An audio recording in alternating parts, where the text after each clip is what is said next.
2024 NMMS റിസൾട്ടിൽ വലിയ അനീതി നടന്നിട്ടുണ്ട് എന്നുള്ളത് ഇപ്പോൾ ചർച്ചാ വിഷയങ്ങളാണ്.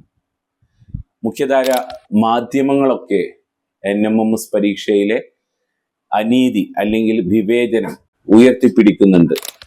ടേൺ ടു ലേൺ 3 ദിവസം മുമ്പ് തന്നെ NMMS പരീക്ഷയിലെ അനീതിക്കും അതുപോലെ തന്നെ വിവേചനപരമായിട്ടുള്ള സമീപനത്തിനുമെതിരെ വീഡിയോ ഇട്ടിട്ടുണ്ടായിരുന്നു.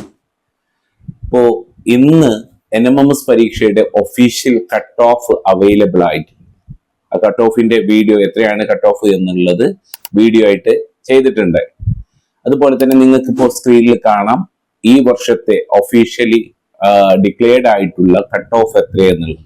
ഓരോ ജില്ലയുടെയും ഡിസ്ട്രിക്ട് വൈസ് കാറ്റഗറി വൈസ് ആയിട്ടുള്ള കട്ട് ഓഫ് ആണ് നിങ്ങൾക്ക് കാണാവുന്നത്. അപ്പൊ ഈ റിസൾട്ടിൽ തന്നെ ഈ കട്ട് ഓഫ് മാർക്ക് കിട്ടിയിട്ട് പോലും കുട്ടികൾക്ക് സ്കോളർഷിപ്പ് കിട്ടാത്ത കുട്ടികളുണ്ട്. ടേൺ ടു ലേണിന്റെ വീഡിയോക്ക് താഴെ ധാരാളം കുട്ടികൾ കമന്റ്സ് ആയിട്ട് പറയുന്നുണ്ട്. ഉദാഹരണത്തിന് 140 ആണ് മലപ്പുറം ജില്ലയിലെ കട്ട് ഓഫ് ആയിട്ട് കൊടുത്തിട്ടുള്ളത്, നിങ്ങൾക്ക് സ്ക്രീനിൽ കാണാം. പക്ഷെ 140 കിട്ടിയിട്ടും ധാരാളം കുട്ടികൾക്ക് NMMS സ്കോളർഷിപ്പ് കിട്ടിയിട്ടില്ല എന്നുള്ളതാണ്. 130 മാർക്ക് തൃശ്ശൂർ ജില്ലയുടെ കട്ട് ഓഫ് ആണ്. ഇതിനു മുമ്പ് നമ്മൾ വീഡിയോ ഇട്ടിട്ടുള്ള സമയത്ത് നമ്മൾ കാണിച്ചിട്ടുണ്ട് 130 കിട്ടിയിട്ടുള്ള 2 മാർക്ക് ലിസ്റ്റ് നമ്മൾ പബ്ലിഷ് ചെയ്തിരുന്നു. ഒരു കുട്ടിക്ക്, അതായത് 130 കിട്ടിയിട്ടുള്ള ഒരു വിദ്യാർത്ഥിക്ക് സ്കോളർഷിപ്പ് ലഭിക്കുകയും 130 കിട്ടിയിട്ടുള്ള തൃശ്ശൂർ ജില്ലയിലെ വേറൊരു വിദ്യാർത്ഥിക്ക് സ്കോളർഷിപ്പ് കിട്ടാതിരിക്കുകയും ചെയ്യുന്നുണ്ട്. അപ്പോ സ്കോളർഷിപ്പ് ഒരേ കട്ട് ഓഫ് മാർക്ക് ഉള്ള കുട്ടികൾക്ക് പോലും, ആ ഒരു കട്ട് ഓഫ് മാർക്ക് പറഞ്ഞിട്ടുള്ള കട്ട് ഓഫ് മാർക്ക് ഉള്ള കുട്ടികൾക്ക് പോലും സ്കോളർഷിപ്പ് കിട്ടിയിട്ടില്ല എന്നുള്ളതാണ്.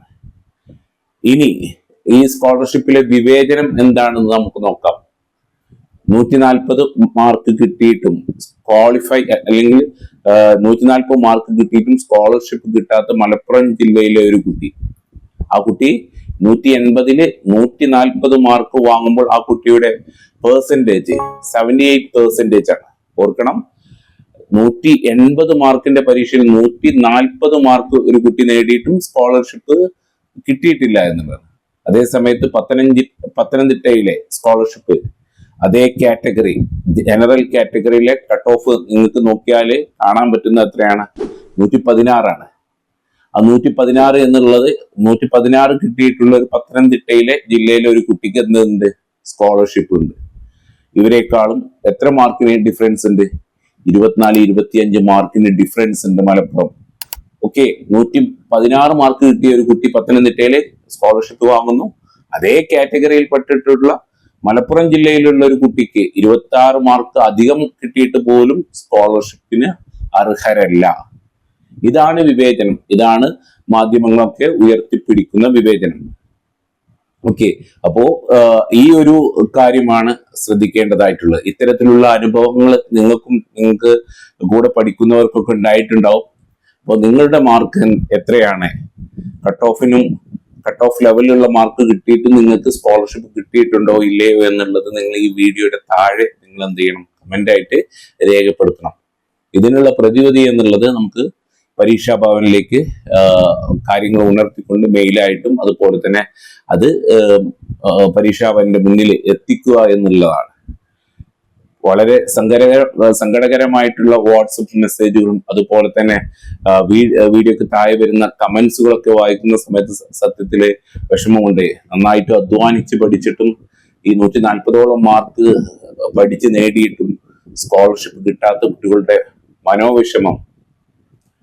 അതേ സമയത്ത് അവരെക്കാളും മാർക്ക് കുറഞ്ഞ് 25 മാർക്ക് കുറഞ്ഞിട്ടുള്ള വിദ്യാർത്ഥികൾക്ക്, അതേ കാറ്റഗറിയിൽപ്പെട്ട വിദ്യാർത്ഥികൾക്ക് സ്കോളർഷിപ്പ് ലഭിക്കുന്ന അതിന്റെ അവരുടെ ആ ഒരു വിഷമം, ഈ വിഷമമാണ് ടേൺ ടു ലേണിനും പങ്കുവെക്കാനുള്ളത്. അപ്പോ ഇനി നടക്കുന്ന NMMS പരീക്ഷയിൽ district wise category wise cut ഓഫിലെ ഒരു ഇത്തരത്തിലുള്ള പാളിച്ചകൾ പറ്റാത്ത രീതിയിലുള്ള കട്ട് ഓഫുകളായിരിക്കണം വരേണ്ടത് എന്നുള്ളത് ആണ് അധികാരികൾക്ക് മുന്നിൽ ഞങ്ങൾക്ക് വെക്കാനുള്ളത്. NMMS പരീക്ഷ 2008 മുതൽ തുടങ്ങിയിട്ടുണ്ട്. ആ സമയത്തൊക്കെ ഇത്തരത്തിലുള്ള category wise district wise cut ഓഫുകളിൽ വലിയ അന്തരങ്ങളൊന്നും ഇല്ലായിരുന്നു.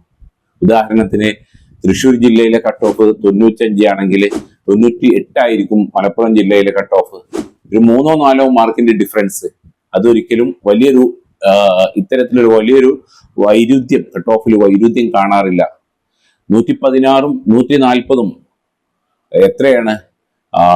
25 മാർക്കിന്റെ ഡിഫറൻസ് ആണ് കാണുന്നത്. അപ്പോൾ കോമ്പറ്റബിലിറ്റിയും അതുപോലെ തന്നെ പ്രിപ്പറേഷനും ഏത് ചട്ടക്കൂട് വെച്ച് വരച്ചിട്ടുണ്ടെങ്കിലും ഇതിനു വേണ്ടിയിട്ട് പ്രിപ്പയർ ചെയ്യുന്ന വിദ്യാർത്ഥികളുടെ മാനസിക നിലയും കൂടിയും അല്ലെങ്കിൽ അവരുടെ വിഷമം കൂടിയും ഇത്തരത്തിലുള്ള സ്കോളർഷിപ്പ് പ്രഖ്യാപിക്കുന്ന സമയത്ത് നമ്മൾ കാണേണ്ടതാണ് എന്നാണ്. അപ്പോൾ വരും ദിവസങ്ങളിൽ ഇതുമായി ബന്ധപ്പെട്ടിട്ടുള്ള ചർച്ചകളൊക്കെ ഉണ്ടാകുമെന്ന് പ്രതീക്ഷിക്കുന്നു. അല്ലെങ്കിൽ NMOMS പരീക്ഷയിൽ എന്ത് വേണം? സമൂലമായിട്ടുള്ള മാറ്റം വരണം എന്നാണ് റെഡ്ലൈൻഡ് പറയാനുള്ളത്. അപ്പോൾ ഇത്തരം വിഷയങ്ങൾക്ക് കൂടുതൽ ചർച്ചകളാവാം. നിങ്ങളുടെ കാര്യങ്ങൾ നിങ്ങൾക്ക് ഈ വീഡിയോക്ക് താഴെയായിട്ട് നിങ്ങൾക്ക് കമന്റ് ആയിട്ട് നിങ്ങൾക്ക് രേഖപ്പെടുത്താവുന്നതാണ്. അപ്പോൾ ഇതുമായി ബന്ധപ്പെട്ട എന്തെങ്കിലും അപ്ഡേറ്റുകൾ ഉണ്ടെങ്കിൽ നിങ്ങൾക്ക് മുന്നേ ഞങ്ങൾ പ്രസന്റ് ചെയ്യുന്നതായിരിക്കും.